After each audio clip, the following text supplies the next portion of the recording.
Pemirsa, harga minyak melonjak sekitar 2% pada perdagangan Selasa dipicu meningkatnya ketegangan militer antara Amerika Serikat dan Iran di jalur pelayaran vital.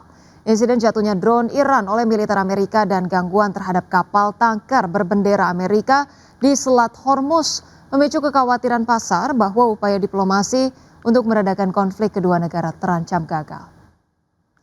Minyak mentah berjangka Brent ditutup melesat 1,6% menjadi $67,33 per barrel. Sedangkan minyak mentah berjangka West Texas Intermediate melambung 1,7% ke posisi $63,21 per barrel.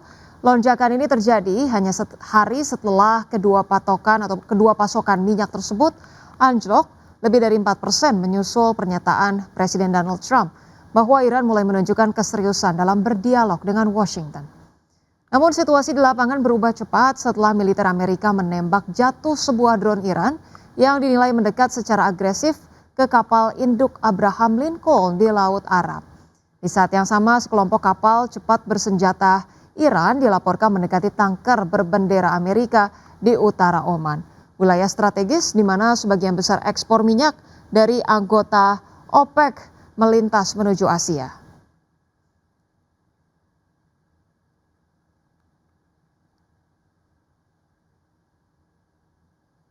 Baik pemirsa, selanjutnya kami hadirkan informasi dari Bursa Global. Pemirsa, Bursa Global Wall Street merosot pada Selasa seiring meningkatnya kekhawatiran investor bahwa kemajuan AI akan memicu persaingan yang lebih ketat bagi perusahaan perangkat lunak. Pasar juga cenderung berhati-hati menjelang laporan keuangan kuartalan dari Alphabet dan Amazon yang dijadwalkan rilis pada pekan ini. Pada perdagangan Selasa, pemirsa, indeks S&P 500 turun 0,84% ke level 6.917. Indeks Nasdaq Composite turun 1,43% ke posisi 23.255 dan indeks Dow Jones Industrial Average melemah 0,34% ke level 49.240. Sementara itu, pemirsa, indeks acuan Eropa kembali mencetak rekor penutupan tertinggi pada Selasa meski penguatan tertahan aksi jual tajam saham teknologi, perangkat lunak, dan periklanan yang mengimbangi rally saham berbasis komoditas. Indeks Stoxx 600 ditutup menguat tipis 0,1% ke level 617,93. Meski demikian, bursa regional berakhir di zona merah dengan indeks DAX Jerman turun 0,09% ke level 24.775 dan indeks FTSE 100 Inggris melemah 0,26% ke posisi 10.314.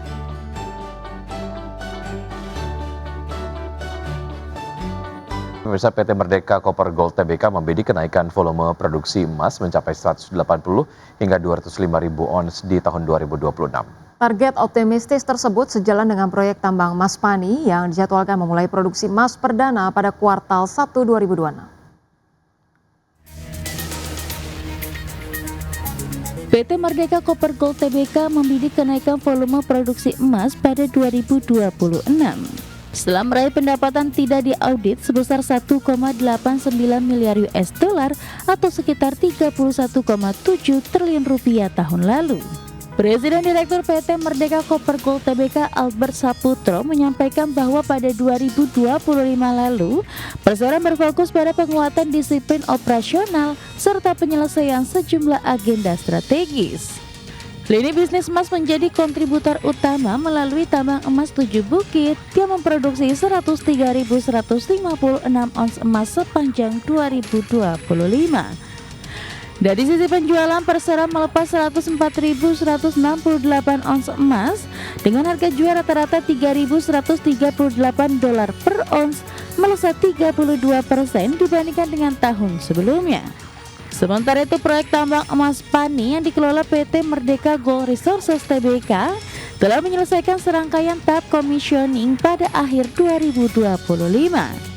Proyek ini dijadwalkan memulai produksi emas perdana pada kuartal 1 2026 yang diprediksi menjadi motor pertumbuhan baru bagi grup. Untuk tahun 2026, Grup Merdeka membidik kenaikan volume produksi emas mencapai 180.000 hingga 205.000 ons. Jumlah ini hampir 2 kali lipat dari capaian tahun lalu, seiring dengan kontribusi penuh dari tambang Pani. Berbagi sumber, IDX Channel.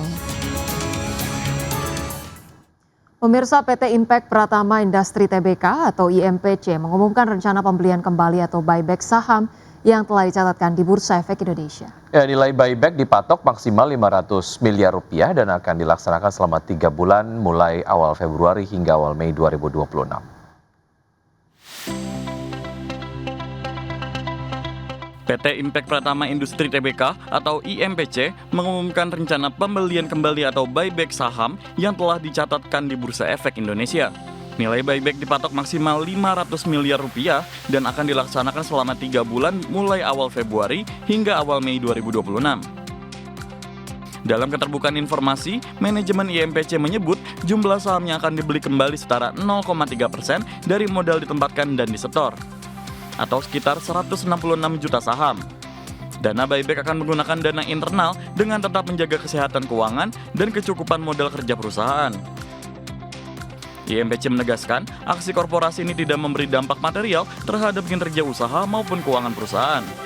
Buyback diharapkan menjaga stabilitas harga saham dan memberikan fleksibilitas struktur permodalan jangka panjang. Sejalan dengan kabar tersebut, saham IMPC melonjak 7,39% ke level Rp2.180 per saham pada penutupan perdagangan hari Selasa. Berbagai sumber IDX Channel. Ya, emiten retail PT Sumber Alvaria Trijaya Tbk melakukan penambahan investasi saham sebesar 35 miliar rupiah pada anak usahanya, yakni PT Lancar Wiguna Sejahtera yang diketahui sebagai pengelola jaringan convenience store Lawson di Indonesia. Ya, manajemen perseroan menjelaskan transaksi tersebut dilakukan pada 2 Februari 2026 dengan tujuan memperkuat struktur permodalan PT Lancar Wiguna Sejahtera, sekaligus mempertahankan persentase kepemilikan saham perseroan sebesar 70%. Sebelum transaksi, perseroan telah menguasai 70% saham Lawson Indonesia. Seiring dengan transaksi tersebut, jumlah saham yang dimiliki perseroan di PT Lancar Wiguna Sejahtera meningkat dari 1,48 miliar saham menjadi 1,83 miliar saham. Kendati demikian, porsi kepemilikan perseroan tetap berada di level 70% setelah peningkatan modal. Total modal ditempatkan dan disetor penuh PT Lancar Wiguna Sejahtera naik dari 212,12 miliar rupiah menjadi 262,12 miliar rupiah. Pemirsa, anggota Dewan Gubernur The Federal Reserve Steven Miran kembali mendorong perlunya pemangkasan suku bunga acuan secara agresif sepanjang tahun ini. Dalam pernyataan terbaru, Miran menyatakan bahwa kebijakan moneter saat ini dinilai terlalu ketat bagi kondisi perekonomian.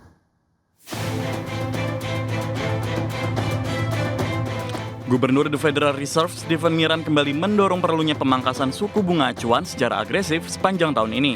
Dalam wawancara terbaru, Miran menyatakan bahwa kebijakan moneter saat ini dinilai terlalu ketat bagi kondisi perekonomian. Menurutnya, meskipun inflasi masih berada di atas target bank sentral sebesar 2%, tekanan harga yang mendasari sebenarnya sudah lebih terkendali dibandingkan yang terlihat di angka utama. Miran menilai kombinasi inflasi inti yang relatif jinak serta pertumbuhan ekonomi yang tetap solid didukung oleh berkurangnya beban regulasi, memberi ruang bagi The Fed untuk menurunkan suku bunga tanpa memicu kembali lonjakan tekanan harga. Ia menegaskan bahwa kondisi tersebut memungkinkan bank sentral melonggarkan kebijakan moneternya tanpa harus khawatir terhadap risiko inflasi yang kembali memanas.